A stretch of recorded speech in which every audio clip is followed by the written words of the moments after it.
reporter Liz Bonis joins us now with what local doctors are saying we may need to remember. Liz? Good afternoon once again. You may recall last week we told you about a seminar for cancer and memory loss. Today, a young breast cancer survivor shares her story, a very personal one about just that.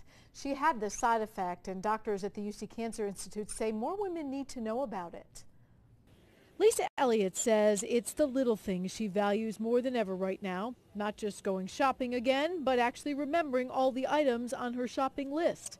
You see, just a few years ago at age 29. I had taken off my bra one day and I saw a little bit of blood and I thought, oh, I must have had a bug bite that I scratched. It turned out she had breast cancer. After surgery, radiation, and the medication for prevention called tamoxifen, she did hear from healthcare providers about a lot of the expected side effects.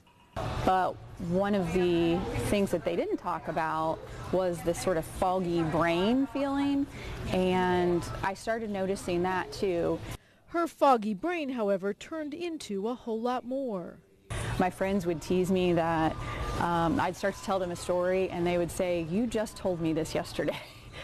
Lisa had full-blown short and long-term memory loss. Dr. Luke Pater told me his team's been looking into this after effect for years. It's seen with a lot of different therapy, but most of the studies have resided with breast cancer and then with patients with brain tumors. So the bad news, he says, is that these treatments can definitely impact memory, sometimes short-term, sometimes long-term, or even that foggy thinking as we refer to quite often. The good news, however, is that it means that research shows patients are living longer, and we're actually considering quality of life long-term. You know, how is the patient going to function? Can they have a job? Can they raise their kids? Can they take care of their grandkids?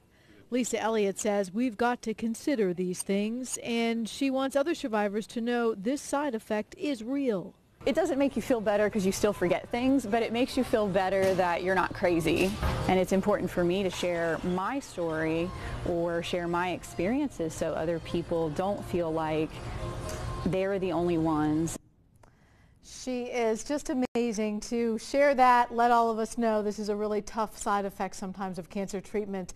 The danger is that it seems sometimes that these memory changes don't go back to normal. So the focus now is really in looking at ways to prevent this. Okay. And they're doing everything from kind of brain stimulation therapy to simply pre-testing patients so they know their own levels. Because lots of times you don't know what's sort of normal for you. It used to only be thought this happened with chemotherapy, which we know left perhaps some like kind of residual in the body. Now we're seeing it with these other treatments, with radiation, with stress-related things. So really important, again, living longer, but looking at those side effects. All right. Liz, thank you very much.